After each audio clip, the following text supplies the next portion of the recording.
They say it really happened. Not in a movie, not in a novel, but in a real house on a real street with police records that still exist.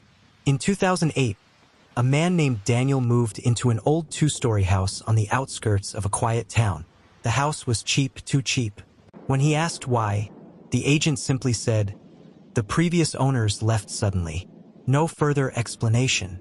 The first night was silent. Too silent. No insects. No wind. No distant dogs barking. Just the sound of his own breathing. At exactly 3:17 a.m., Daniel woke up. Not because of a sound, but because of the feeling that someone was standing over him. His bedroom door was open. He was certain he had locked it.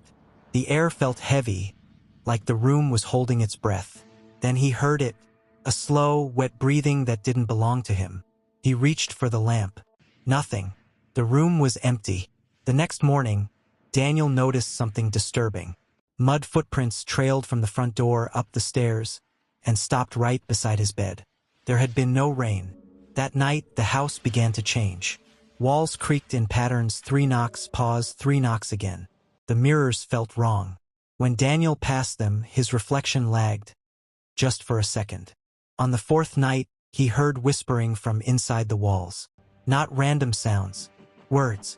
He pressed his ear to the wall and felt vibrations, like lips moving inches away. The voice said his name.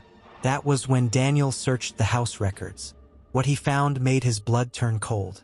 23 years earlier, a family had lived there. Parents. 1 child. They disappeared without a trace. The child's room was Daniel's bedroom. Police reports mention neighbors hearing screams at night and seeing lights turn on and off rapidly at 3:17 a.m. Always the same time. That night, Daniel placed cameras around the house. At 3:16 a.m., every camera started glitching. At 3:17 a.m., they all shut off, except one, the bedroom camera. The footage showed Daniel sleeping. Then the door slowly opened. A tall, black figure emerged from the wall itself, its limbs bending the wrong way. Its face was empty, except for a wide smile carved too deep. It leaned down and stared at him for 7 minutes. Then it turned toward the camera and whispered, "He sees us now." Daniel woke up screaming, but he wasn't alone. Handprints, small, child-sized, covered his body, burned into his skin like bruises. He ran out of the house barefoot, screaming for help. When police arrived, they searched the house.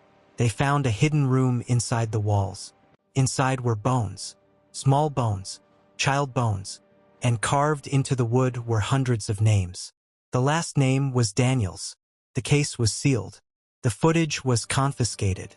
Daniel was hospitalized, diagnosed with severe trauma. He never spoke again. The house still stands. No one lives there, but neighbors swear that at 3:17 a.m., the lights turn on. And if you look closely at the upstairs window, you can see someone watching. If the story chilled your spine, like and subscribe for more videos like this.